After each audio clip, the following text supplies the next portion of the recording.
তারপর হয়তো 8টার দিকে আমি ডোমকল পৌঁছাতাম, কি 8:30টার দিকে। তারপরে ছেলেদের টিউশন পড়ে আমি যখন বাড়ি ফিরতাম তখন শরীর আর কিছু দিত না, মানে কোনো রকমের শরীরটাকে টেনে নিয়ে যাওয়া।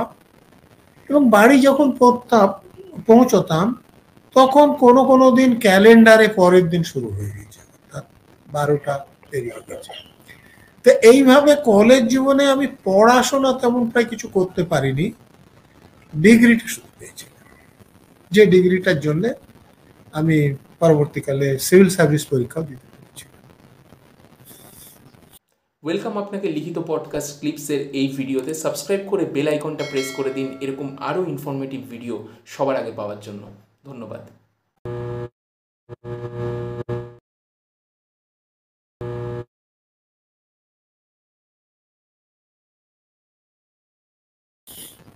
আচ্ছা, কলেজ কমপ্লিট করলেন কত সালে? পরীক্ষা হওয়ার কথা ছিল 74-এ, পরীক্ষা হয়েছিল 75-এ, রেজাল্ট বেরিয়েছিল 76-এ। আচ্ছা আচ্ছা, তো মোটামুটি তখন আপনার 22-23 বছর বয়স, যদি খুব ভুল না হয়। কার? আমার? আপনার? আমার তো ধরুন আমার রেকর্ডেড 54 সালে জন্ম। হ্যাঁ, তো সেক্ষেত্রে 22। আপনি যে বলছেন তাই, হ্যাঁ তাই। ও আচ্ছা, তারপর ওকে। তো আপনি তো কলেজের পর ল্যাব অ্যাসিস্ট্যান্ট বোধহয় আপনি চাকরি আপনি পেয়েছিলেন। না, ল্যাব অ্যাসিস্ট্যান্ট হওয়ার আগে কলেজের পর আমি পড়াশোনা কিছু করছিলাম, কিন্তু বাড়িতে থেকে আমি বাড়ির বড় ছেলে ছিলাম, একটু লেখাপড়া শিখেছিলাম। কিছু সমস্যা হলে বাবা আমার সঙ্গেই আলাপ আলোচনা করতেন, গ্রামের লোকের কিছু হলেও চলে আসতেন। কিছু আমার বই টই কেনার জন্যে বা পত্রিকা নিতে হতো, সেগুলোর জন্য প্রাইভেট পড়াতাম। বাড়িতে থেকে আমার মনে হচ্ছিল যে আমার কিছু হওয়া যাবে না। তখন আমি হুগলি জেলায় খানাকুলে একটা প্রাইভেট টিউটরের কাজ নিয়ে বাড়ি ছাড়ি। আচ্ছা আচ্ছা, হ্যাঁ, এবং আমি তখন একসময় ভাবছিলাম যে বিএসসি তে এখানে না থেকে আমি ইঞ্জিনিয়ারিং বা মেডিসিন নিয়ে পড়বো। যদিও হায়ার সেকেন্ডারি পড়ার পর আমি ডাক্তারিতে ভর্তি হতে পারতাম, কারণ 71 সালে তখন জয়েন্ট এন্ট্রান্স চালু হয়নি, 72 সাল থেকে জয়েন্ট এন্ট্রান্স চালু হয়েছে। 71 সালে আমার যা নম্বর ছিল হায়ার সেকেন্ডারিতে, আমাদের থেকে কম নম্বর পেয়েও ডাক্তারিতে ভর্তি হয়েছে। কিন্তু আমার তখন অদ্ভুত একটা ধারণা ছিল, আর্থিক অবস্থা একটা কারণ, আর একটা আমি ডাক্তার হয়েও মানে এমবিবিএস পড়ে পরে এমডি করে বা এমএস করে তারপরেও পিএইচডি করা যায়, সায়েন্টিস্ট হওয়া যায়, এটা আমার তখন জানা ছিল না। ডাক্তার হিসেবে আমাদের দমকলে কোনো এমবিবিএস ডাক্তার ছিল না, একজন এলএমএফ ছিলেন। তো তাকে যেটা দেখতাম যে ডাক্তার মানে ওই হাতে নাড়ি পরীক্ষা করা, তারপরে ট্যাবলেট দেওয়া, আমার ভালো লাগতো না। ফলে আমি হায়ার সেকেন্ডারি পাস করার পরে ডাক্তারিতে ভর্তি হয়নি। কিন্তু বিএসসির পর মনে করলেন যে তাহলে একবার ডাক্তারিতে ভর্তি হই। তো যখন এই প্রাইভেট টিউশনের কাজ করছি হুগলিতে, তখন কদিনের ছুটি নিয়ে আমি খোঁজ নিতে বেরাই। ততদিনে কিন্তু অসুবিধা হয়েছে যে ডাক্তারি এবং ইঞ্জিনিয়ারিং তো সব জায়গাতে এজ বার হয়ে গেছে। যে আমার যা বয়স হয়েছে তাতে একমাত্র যাদবপুরে এজ বার ছিল না, আমি ওখানে ফর্ম ফিল আপ করেছিলাম। আর আমি ওই বিহার বা উত্তরপ্রদেশের বিভিন্ন জায়গায় খোঁজ নিতে যাই যে ওখানে এজ ছাড়া কোনো পড়ার সুযোগ আছে কিনা। আচ্ছা, তো সেখান থেকে আমি ফিরছিলাম, হাওড়াতে টিকিট করা ছিল। ওই খাগড়াঘাট স্টেশনে যখন ট্রেনটা এসে দাঁড়ায়, হঠাৎ আমার কলেজের চূড়াটা আমি দেখি, মনের মধ্যে কিরকম প্রতিক্রিয়া হয়। আমি ট্রেন থেকে নেমে পড়ি,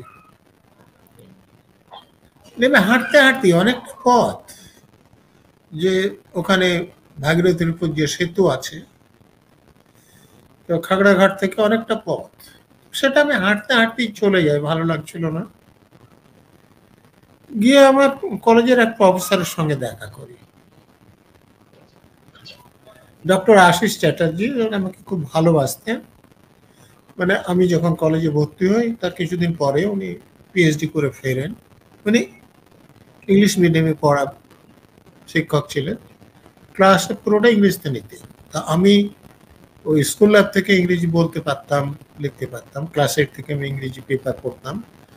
তো ওই সেটা একটা আমার কারণ ছিল। আর আমি ওই Jagadish Bose national science talent search পরীক্ষা দেওয়ার জন্য, সেটাকে এখন মনে করি গবেষণা বলা যায় না, কিন্তু আমি চেষ্টা করেছিলাম। তখন তিনি সবে পিএইচডি করে ফিরছেন, ফলে আমাকে তিনি পছন্দ করতেন। তো তিনি আমার কথা শুনে আপত্তি করলেন, আমাকে এখনো খুব ভালোবাসেন। আমি ওনার নাম অনুসারে আমার ছেলের নাম রেখেছি। আচ্ছা, অসাধারণ।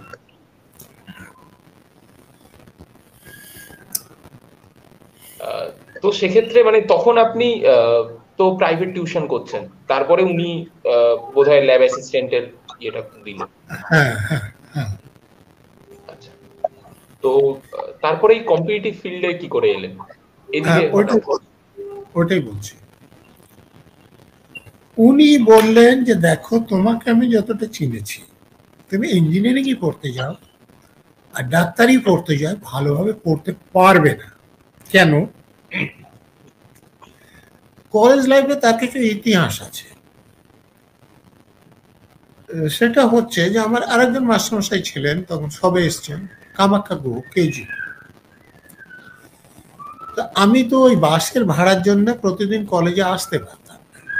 তো প্রথম দিকে আমি তো খুব ভালো উত্তর টুত্তর দিতাম বা কথা বলতাম বলে মাস্টারমশাই আমাকে খুব পছন্দ করতেন। তো সেদিন ক্লাসের পর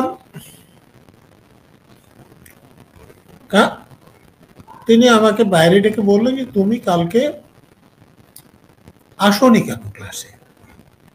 আমি বললাম যে স্যার, আমার কাছে পয়সা ছিল না। তো উনি প্রথমে বুঝতে পারেননি, বলে পয়সার সঙ্গে ক্লাসে আসার সম্পর্ক কি? তখন আমি ওনাকে খুলে বললাম যে পয়সা না থাকলে তো বাসে ভাড়া দেওয়া যায় না, কি করে আসবো? তো তখন তিনি ওই যে কেন কলেজ যে মুসলিম হোস্টেল ছিল সেখানে কথা বলেন, বলে দু একদিন পরে আমাকে প্রস্তাব দেন যে ভাড়াটা কলেজ তোমার কাছে নেবে না, আর খাবার খরচ যেটা হবে আমি ছেলেদের সঙ্গে কথা বলেছি, সেটাও তোমাকে দিতে হবে না। তুমি এই হোস্টেলে থাকো, তাহলে তোমার পড়াশোনাটা না হবে, না হলে এরকম ভাবে পড়াশোনা করা সম্ভব না। তা আমি তখনও বুঝতাম যে উনি আমার প্রতি খুবই, বুঝতেই পারেন কতটা সহৃদয়তা থাকলে এরকম কেউ করতে পারেন। তা আমি সে বুঝছিলাম, তবুও আমি বলি যে স্যার আমাকে ক্ষমা করবেন, আমি এটা করতে পারবো না। বললেন যে কেন? আমি বললাম যে দেখুন, যে ছেলেরা আমার খাওয়ার খরচ দেবে, তো আমি তাদের কাছে তো ওভারলাইজড হয়ে যাব, আমার স্বাধীন সত্তা বলে কিছু থাকবে না। তো তারপরে উনি কিছু বলেননি। এই ব্যাপারে আর একটা কথা আছে, সেটা আমাদের ওখানে একজন যে তৎকালীন রাজনৈতিক নেতা ছিলেন, তিনি আমাকে প্রস্তাব দিয়েছিলেন যে আমি ডাক্তারিতে ভর্তি হই, এটা কলেজে ভর্তি হওয়ার আগেই, যে তার এক ভাগ্নির সঙ্গে বিয়ে দিয়ে দেবেন, তারাই খরচটা চালাবে। আমি রাজি হইনি। তো তিনি আমার বাবার সঙ্গে কথা বলেন। আমার বাবা, আমি যে কথা বলতাম সেই জন্য এইসব কথা নিয়ে কথা বলতেন না। আর একটা ঘটনা ছিল যে আমাদের ওখানে খুব কম বয়সে বিয়ে দেওয়া হয়। আমি যখন ক্লাস 8-এ পড়ি তখন আমার পরের বোনের বিয়ে হয়ে যায়, এবং আমারও বিয়ে দেখা তখন শুরু হয়েছিল, এবং আমাকে দেখতে লোকেরাও চলে এসেছিল বাড়িতে।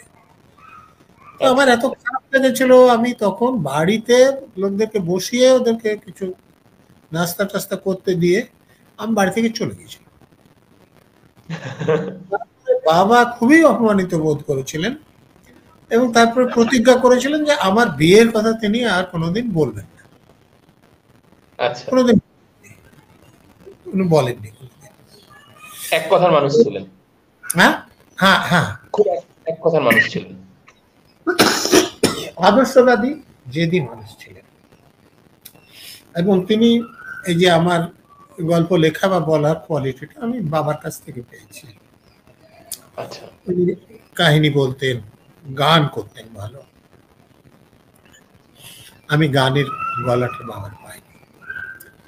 তো তিনি তখন তাকে যখন নেতা বলেছেন, তিনি একটা স্কুলের হেডমাস্টার, গ্রামাঞ্চলের নেতা মানে আপনারা বোঝেন, তখন কংগ্রেস ছিল, কংগ্রেসের নেতা ক্ষমতায়। তো বাবা ওই গ্রামের মোড়লকে বলেছেন, এলাই মন্ডল আমাকে খুব পছন্দ করতেন। তো আমি একদিন পড়াশোনা করছি, উনি একটা অন্য ব্যাপার নিয়ে এসে কথা বলতে শুরু করলেন। সেটা হচ্ছে এরকম, উনি জানতেও চেষ্টা করতেন, উনি খুব বুদ্ধিমান লোক ছিলেন। বললেন যে ফারাক্কা ব্যারেজে বলে যে এত কিউসেক জল ছাড়ছে, কিউসেক ব্যাপারটা কি? তো কিউবিক ফিট পার সেকেন্ড, এটা তো ওনাকে বললে বুঝবে না। আমি বললাম যে আপনি এই যে মাটি কাটা না, 100 মাটি কাটা বোঝে, তো ওই 100 মাটি কাটাকে 100 দিয়ে ভাগ করলে যেটা হয় সেটা হচ্ছে 1 কিউবিক। আর 1 সেকেন্ড মানে আপনি ঘন্টা বোঝেন, মিনিট বোঝেন, তার একটা ভাগ হচ্ছে সেকেন্ড। ওই অতটা জল 1 সেকেন্ডে চলে গেলে সেটাকে বলে 1 কিউসেক। তুই যত বেশি যাবে অসাধারণ, তো অসাধারণ। এইটা তিনি যখন বোঝা হলো, তখন তিনি কথাটা তুললেন যে দেখো আমরা তো চাষাভুষো লোক, এরকম ভাবে কথা বলতেন।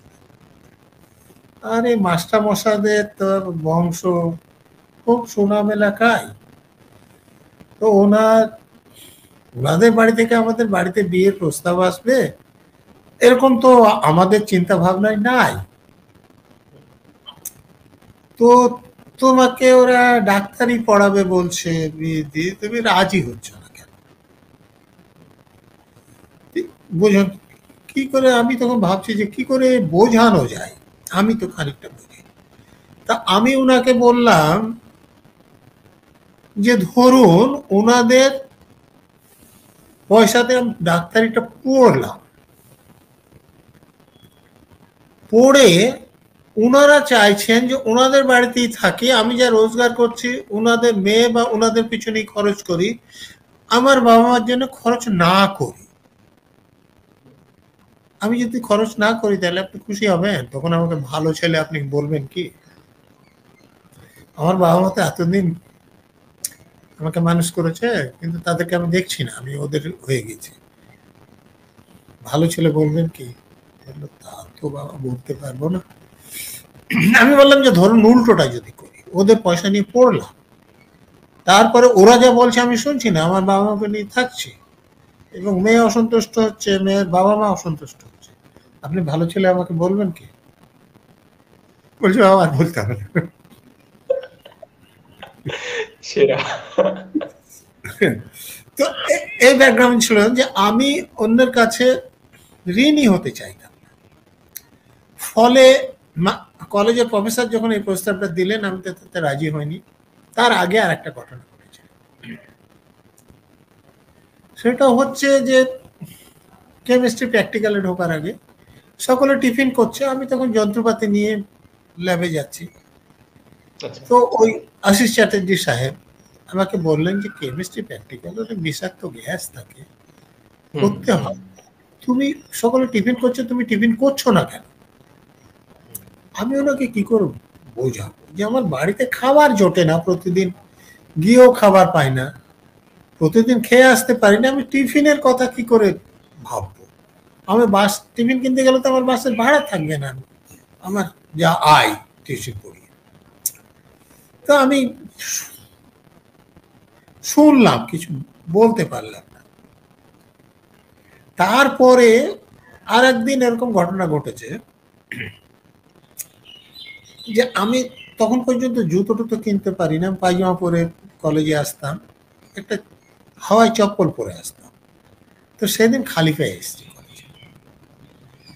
তো প্র্যাকটিক্যাল ক্লাস করছি, তো আশিস বাবু এসে আমার খুবই অসন্তুষ্ট হয়ে গিয়েছে, বলছে যে তোমার কি মাথা খারাপ হয়েছে? এখানে কাঁচ ভাঙা থাকে, পয়জনাস লিকুইড পড়ে, তুমি পায়ে অসুখ হয়ে যাবে, তোমার পা বাদ দিতে হবে, কেন এরকম করছো? তখন আমি বললাম যে স্যার আমার কিছু উপায় ছিল না, চটিটার ফিতে ছিঁড়ে গিয়েছে, আমি যদি ফিতে কিনতে যাই তাহলে আমি আর ক্লাসে আসতে পারতাম না, তো আমি চটিটা রেখে ক্লাসে এসেছি। তো ফলে উনি একটু খারাপই লাগলো না, তো উনি এগুলো জানতেন। তো উনি আমাকে বললেন, আমি যখন আমি ইঞ্জিনিয়ারিং বা ডাক্তারি পড়ার পরিকল্পনা করছি, বললেন যে দেখো তুমি ডাক্তারিতেই ভর্তি হওয়ার, ইঞ্জিনিয়ারিং এ ভর্তি হওয়ার, তোমার যা মানসিকতা কোনো মতে পড়া সম্ভব, তোমার ভালোভাবে পড়া সম্ভব নয়। তা আমি তোমাকে 3 বছর পড়িয়েছি, তুমি প্রতিযোগিতামূলক পরীক্ষা দাও, আর তোমার যদি তুমি যেটা বলছো যে পত্রিকা কেনার জন্য বা বাড়িতে থাকলে তোমার পড়াশোনা করতে পারছো না, তাহলে আমাদের কাছে এসে থাকো, এরকম। তো আমরা কি করে থাকবো স্যার? তো বললে ঠিক আছে, সেই ব্যবস্থা করছি। তা আমি ফিরে গেলাম, উনি আমাকে চিঠি লিখলেন, আমি যেখানে ছিলাম কলেজে পড়তাম, অফিসার চিঠি লিখেছে, দেখে তো সকলে খুব আশ্চর্য। তো উনি আমার জন্য একটা আমি তো পড়াশোনায় ভালো ছিলাম, তো ডেমনস্ট্রেটরের একটা কাজের চেষ্টা করেছিলেন, কিন্তু সেখানে এমএসসি পিএইচডি লোক দরখাস্ত করে স্বাভাবিকভাবে উনি আমাকে সেখানে নিতে পারেন। তো মর্নিং এর আমাদের কলেজে মর্নিং শিফট হতো, তো সেখানে ল্যাবরেটরি অ্যাসিস্ট্যান্ট হিসেবে উনি আমাকে নেন, ওনার উদ্যোগে নিয়েছিলেন। এটা ওনার কাছে আমি ঋণী। প্রিন্সিপাল নিশ্চয়ই সম্মতি দিয়েছিলেন, কিন্তু উনি এটা নিয়েছিলেন ওনারই কেমিস্ট্রি ল্যাবে। মাসে মাত্র 150 টাকা বেতন। আচ্ছা, সে বেতনে থাকা, খাওয়া, পড়াশোনা করা খুবই শক্ত। তো আমি তখন ওখানে দেবপ্রিয় বন্দ্যোপাধ্যায় বলে একজন ভদ্রলোক ছিলেন, গার্লস কলেজে আগে পড়াতেন। তখন কোনো কারণে উনি নকশাল মুভমেন্টের সঙ্গে যুক্ত ছিল, তো আমিও কিছুদিন ওদিকে ঘোরাঘুরি করেছিলাম, সেই সূত্রে ওনার সঙ্গে আমার আলাপ ছিল। তো উনি একটা তখন টিউটোরিয়াল হোম চালাতেন, তো ওনার সঙ্গে কথা বললাম, উনি যেখানে থাকতেন আমার একটা থাকার ব্যবস্থা করে দিলেন, এবং টিউটোরিয়াল হোমে 3 দিন আমাকে ক্লাস নেওয়ার সুযোগ দিলেন, যার জন্য আমাকে মাসে 50 টাকা দেবেন, 200 হলো। আমি কলেজে যে অনার্সের অ্যাডমিশন টেস্ট হয়, তাতে ম্যাথামেটিক্সের অ্যাডমিশন টেস্ট দিয়েছিলাম, যদিও আমি কেমিস্ট্রি নিয়ে ভর্তি হয়েছি। তো ম্যাথামেটিক্স অ্যাডমিশন টেস্টে আমি ফার্স্ট হয়েছিলাম। তো আমার খাতা দেখেছিলেন বিজয় বিশ্বাস। বিজয় বিশ্বাস তখন আমাকে সরাসরি না বলে দেবপ্রিয় বন্দ্যোপাধ্যায় কি বললেন, ওনার ছেলে মেয়ে তখন 11-12 পড়ছে, তো তাদেরকে একটু দেখিয়ে দেওয়ার জন্য। আমার খুব বেশি ইচ্ছে ছিল না এই জন্য যে আমার কোনো রকমে চলে গেলে পড়াশোনাটা করা দরকার প্রতিযোগিতামূলক পরীক্ষা দিতে হলে, কিন্তু যেহেতু প্রফেসর উনি আবার দেবুদাকে বলিয়েছেন, অতএব আমি না করতে পারলাম না। ওখানে 2 দিন যেতাম, ফলে সপ্তাহে 5 দিন আমার ব্লক হয়ে গেল, একদিন মাত্র ফ্রি ছিল। তো উনি কিন্তু 2 দিন পড়িয়ে আমাকে মাসে 60 টাকা করে দিতেন, আচ্ছা, টিউটোরিয়াল থেকে বেশি দিতেন। তো এইটা নিয়ে আমি ওখানে পড়তে শুরু করলাম। তাতে আশিস বাবুর কথা ঠিক, যে এখানে যেহেতু কলেজে লাইব্রেরি আছে, আমি কোনো বই দরকার হলে পাচ্ছিলাম, বিভিন্ন বিষয়ের মাস্টার মশাইরা আছেন, আমি যে কারোর সঙ্গে কথা বলে নিতে পারছিলাম। তো এইটাতে আমার সুবিধা হলো। তো আমি আশিস বাবুর পরামর্শ অনুসারে ফর্ম ফিল আপ করেছিলাম ক্লার্কশিপে, মিসলেনিয়াসে এবং ডাব্লিউবিসিএস 3টি। ক্লার্কশিপ পরীক্ষাটা আমি একটা পরীক্ষা দিয়ে ওখানে গিয়েছিলাম, আর মিসলেনিয়াস ওখানে দিতে গিয়ে জানুয়ারি মাসে মিসলেনিয়াস পরীক্ষা ছিল, তখন আমার চিকেন পক্স হয়ে গেল। মিসলেনিয়াস কোয়ারেন্টাইনের জন্য আমি দিতে পারলাম না। ফেব্রুয়ারিতে হ্যাঁ ফেব্রুয়ারিতে ফেব্রুয়ারিতে ডাব্লিউবিসিএস পরীক্ষা ছিল, তো আমি ডব্লিউবিসিএস পরীক্ষাটা আমি বললাম যে একদম কিছুই পড়া হয়নি, আমি দেব না। তো আশিস বাবু বললেন যে কবার পরীক্ষা দিতে পাওয়া যায়, তখন 3বার পরীক্ষা দিতে পাওয়া যায়। বলে তুমি কি 3বারই পরীক্ষা দেবে? তোমার 3বার পরীক্ষা দিতে হবে না, তোমার কোনো প্রস্তুতির দরকার নাই, তুমি শুধু ফর্ম ফিল আপ করেছো, পরীক্ষাতে বসে যাও, তারপর যা হবে হবে, না একটা চান্স নষ্ট হবে। আমি বলছি তোমাকে 3বার পরীক্ষা দিতে হবে না। তো ওনার কথায় ভর করে আমি বসে গেলাম। তখন ডব্লিউবিসিএস এ কম্পালসারি 6টা পেপার ছিল, আচ্ছা 3টে অপশনাল পেপার নিতে হতো। প্রিলিমিনারি 3টে অপশনাল পেপার নিতে হতো। আচ্ছা 3টে অপশনাল পেপার, সেটা একই সাবজেক্টের হতে পারে, একাধিক সাবজেক্টের হতে পারে। আচ্ছা আমি 3টি কেমিস্ট্রি পেপার নিয়েছিলাম। মানে পেপার 1, পেপার 2, পেপার 3 এইভাবে। আচ্ছা আর কম্পালসারি পেপারগুলো ছিল, হ্যাঁ কম্পালসারি পেপারগুলো একটু বলুন। বাংলা ছিল, ইংরেজি ছিল, অঙ্ক ছিল, এই কনস্টিটিউশন আর 5 ইয়ার প্ল্যানস ছিল এগুলো। আর ইংরেজি যে পেপার ছিল তাতে এখন যেমন গ্রামার দিয়ে দিয়েছে, তখন কোনো গ্রামার ছিল না। তখন ইংরেজি প্রশ্নটা একটু কঠিনই হতো, যেমন একটা কবিতা দিয়েছে তারপর প্রশ্ন করতে বা তারপর আলোচনা লিখতে দিতে, এরকম ছিল, যেটা আমার পক্ষে সুবিধা হয়েছিল। অন্যদের পক্ষে যেটা অসুবিধা, আমার পক্ষে সেটা সুবিধা হয়েছিল। ওই পেপারে যেমন অনেকে হয়তো 15 কি 20, সেখানে আমি 61 পেয়ে গেছিলাম, যেটা আমার সুবিধা হয়েছিল দাঁড়াতে। তো কম্পালসারি পেপারগুলো যখন দিলাম তখন ঠিক ছিল, কিন্তু স্যার ম্যাথের পেপার কি ছিল? ম্যাথের পেপার, ম্যাথ বা রিজনিং এরকম?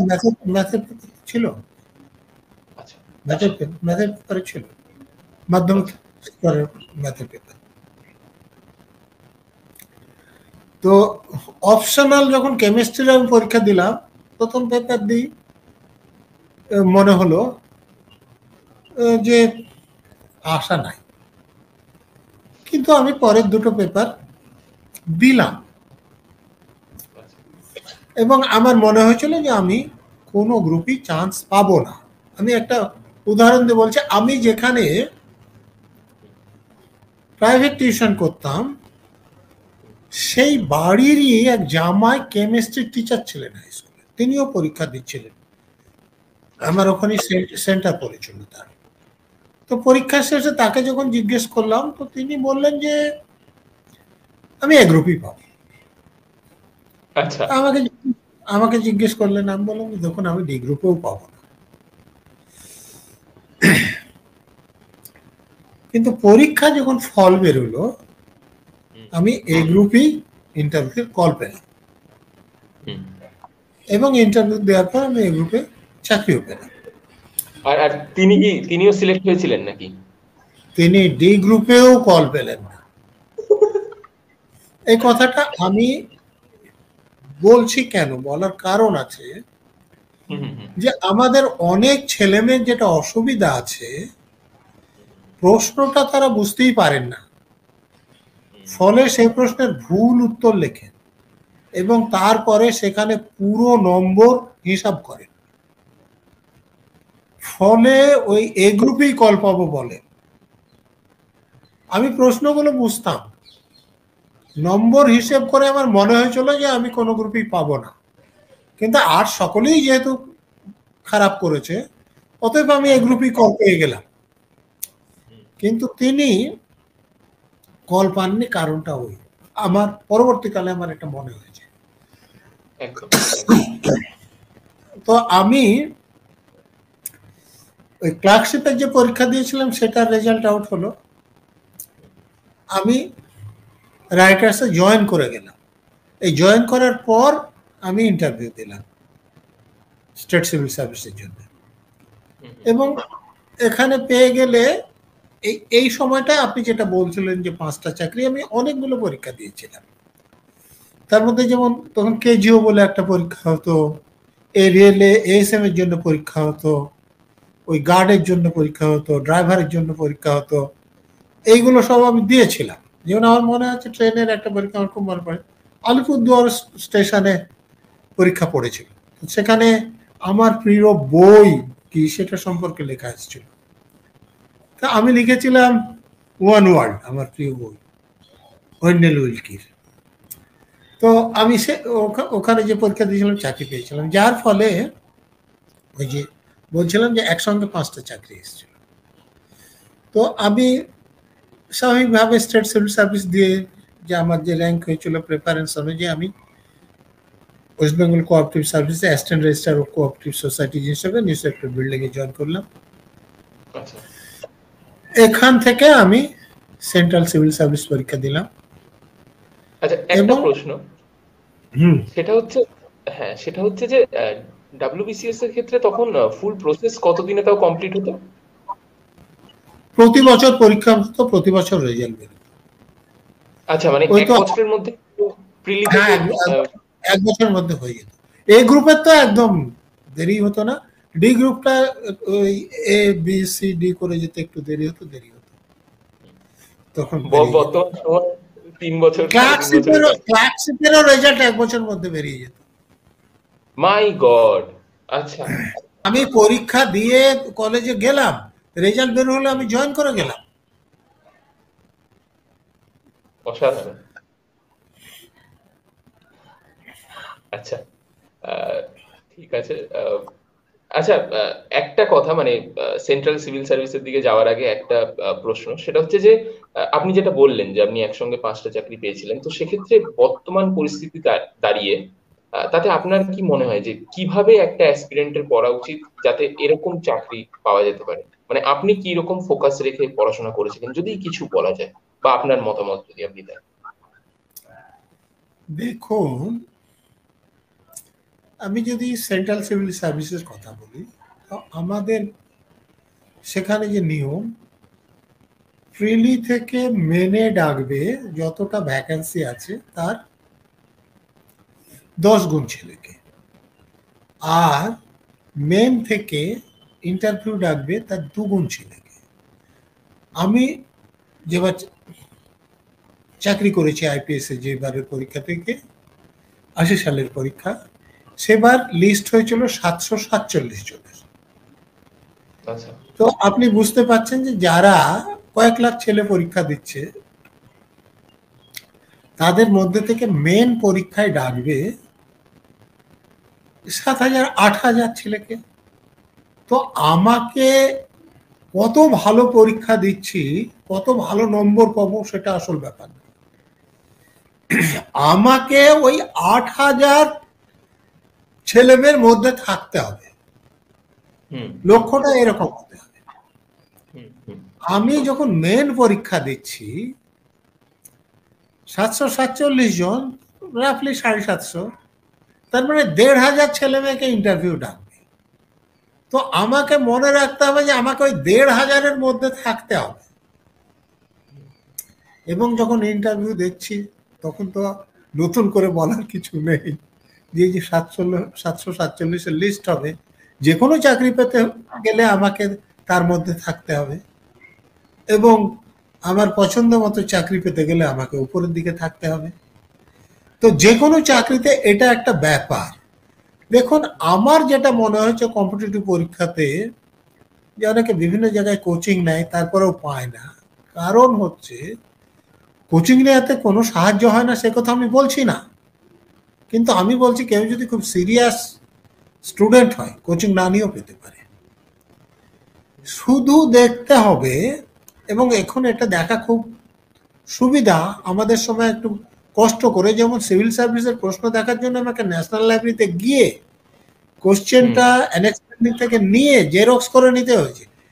এখন তো ক্লিক করলে ইন্টারনেটে সেটা পাওয়া যায়। আমাকে সিলেবাসটা জোগাড় করতে হয়েছে বই কিনে, এখন ক্লিক করলে ইন্টারনেটে সেটা পাওয়া যায়। অতএব আমাকে যেটা প্রথম দেখতে হবে, যে আমি যে পরীক্ষা দিচ্ছি, যেমন ধরুন কেজিওর পরীক্ষা যখন আমি দিতে গেছি, কি আছে সেটা আমি দেখে নিয়েছি, তেমনি আমি যখন সেন্ট্রাল সিভিল সার্ভিস পরীক্ষা দিয়ে যাচ্ছি, আমি দেখে নিচ্ছি যে আমার জেনারেল স্টাডিজের সিলেবাসে কি আছে, আমি যে অপশনাল পেপার নিচ্ছি তার সিলেবাসে কি আছে, তারপরে আমি দেখছি যে এই সিলেবাস থেকে কিরকম প্রশ্ন আসছে। অনেকে বছরের পর বছর সলিউশন করে, আমি বলছি দরকার নেই, আপনি যদি 3 বছরের কোশ্চেন সলিউশন করতে পারেন ঠিকভাবে, তাহলে আপনি নিশ্চিতভাবে ভালো করবেন। শুধুমাত্র 3 বছর, আপনি যদি তার জাস্ট আগের বছরটা বাদ দিয়ে 2 বছরও করেন তাহলেও আপনি পারবেন। কিন্তু আপনাকে সিলেবাসে কি আছে এটা জানতে হবে, সেটা আপনাকে পড়ে তার থেকে যা প্রশ্ন আসবে এরকম বলতে হবে যে তুমি যা খুশি প্রশ্ন করো আমি উত্তর দেব, যা খুশি প্রশ্ন করো আমি উত্তর দেব, এরকম অবস্থায় যদি আসতে পারেন আপনি পাবেন। আর তারপরে আপনি যদি প্রশ্নের ধরনগুলো দেখে নেন তাহলে আপনি জানেন যে ও কি প্রশ্ন করতে পারে।